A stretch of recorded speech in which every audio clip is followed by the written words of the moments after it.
Have you guys noticed lately how, because of the change of everything in the world, that we definitely are moving to an environment where more people are spending time and money in their houses?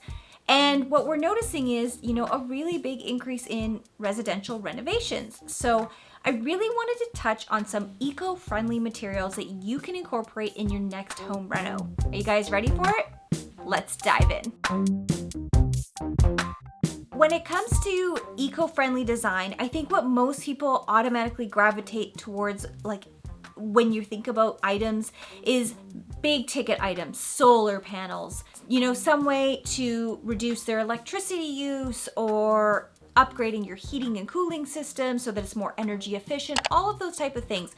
We generally tend to think of like really big ticket items, but not every single item that we do is big ticket. You can really also look at more, I'm not going to say minor, because some of these are still pretty major. There are many things that you can do with your home to make it more sustainable and also to make it more eco-friendly, and I'm diving into those right now. One of those materials that we've talked about is bamboo. Bamboo is a really great item to consider using in your residential renovation. So you can use bamboo in things like flooring and furniture. And why bamboo is considered a sustainable material is because it's one of the fastest growing resources, renewable resources that we have available. And when you're using bamboo, it's not like using trees. You're not cutting down something that's taken, 100+ years to grow. Bamboo grows extremely fast, and it's more of a grass than it is like in the tree plant family. So you can really feel good about it because trust me, you cut that sucker down, she's growing back the next day.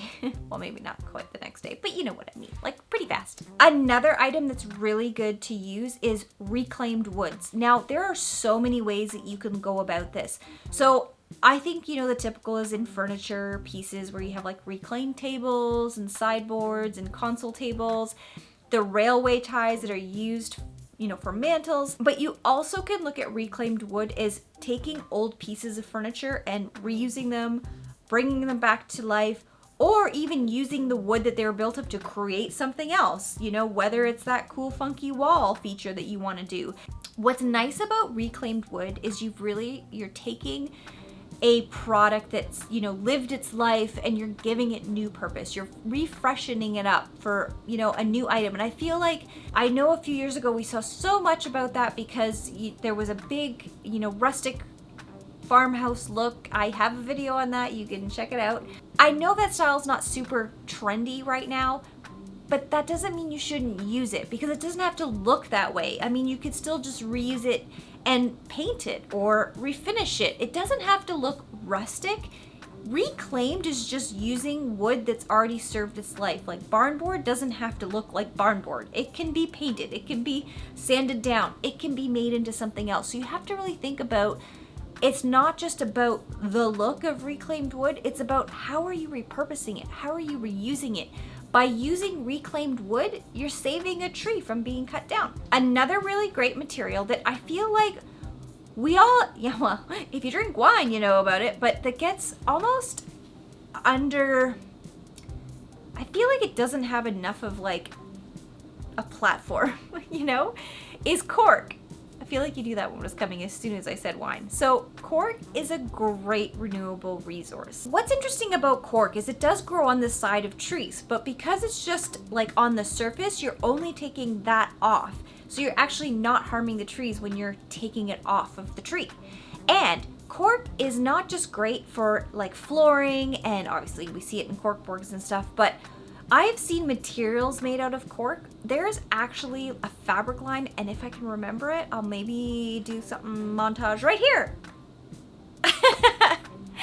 Cork is one of those things that's extremely versatile. There's a lot of things you can use with it, and also it's really good in a soundproofing way. So if you have a room that you need to kind of help with some of the sound, cork is a really good option. It's got a more of a softness to it. It's more absorbative.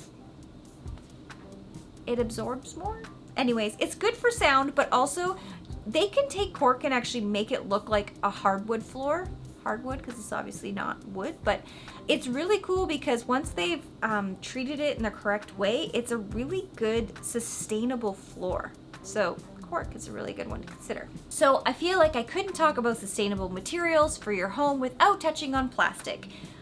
We all know there's too much plastic in the world, and recycling plastic is always great. In my last video, I did touch on Tarkett and how they use recycled, carpet materials, which does have plastics in it, into their new materials. But plastic as a whole, using it, you can use it for indoor rugs, outdoor rugs. I mean, not plastic, obviously, like recycled plastic.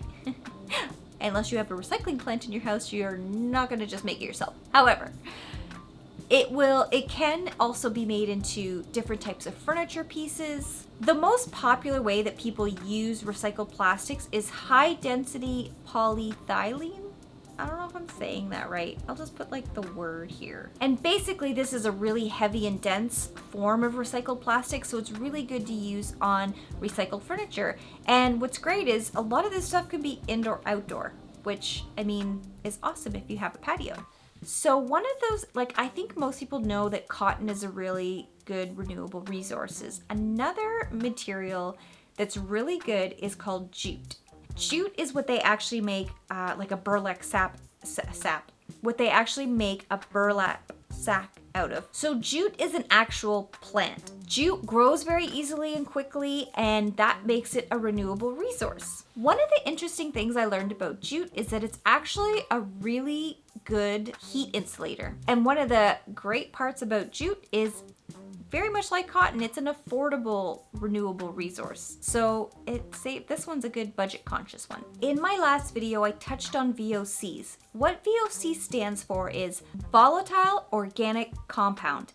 And why this is important is that it off-gasses. And when something has VOCs in it, it's not good for your health. VOCs are an element very typically found in paint. And why it's important to highlight and to stress not having VOCs in your paint compound is it can be very harmful to your health. So it can be minor, something like nausea, but it can go right up to stuff like kidney damage. So, VOCs are not really something you want to be using if you can help yourself. Although it doesn't last forever, like if you had paint that had VOCs in it, it only off-gas for the first few weeks, but it can be very harmful to your health. If you're planning on doing some painting while you're at home or while you're remodeling maybe your home office, I've got a video up here that could show you how to set one up. Consider using a non-VOC or low VOC paint. I personally really like Benjamin Moore, but almost every product line now does offer a low to no VOC option. So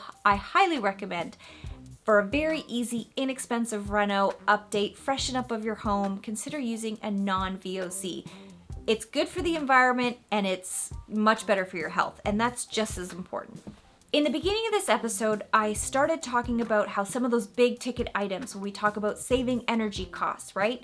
Well, you can save energy costs with something as inexpensive as a light bulb. So just by selecting an LED light over a regular incandescent light bulb, you can actually save a lot of money in energy costs. And this is really good for the environment because when we use electricity, that's a non-renewable resource. So one of the nice things with an LED bulb, not only just saving money, it's how much? 75% less than a regular incandescent bulb.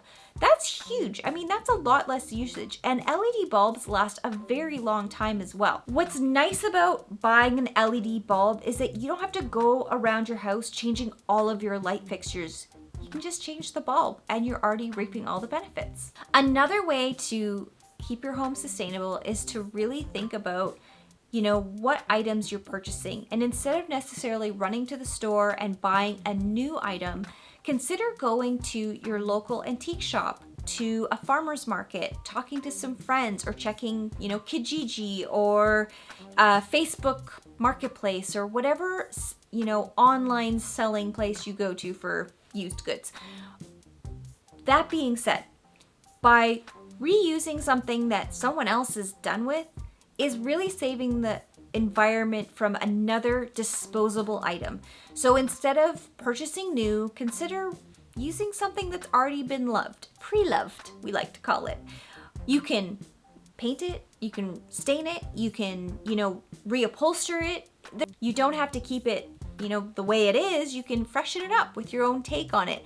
But, maybe before you go and buy a new desk for maybe your home office, you check online and see if you can find one that's used that you can give a new home to.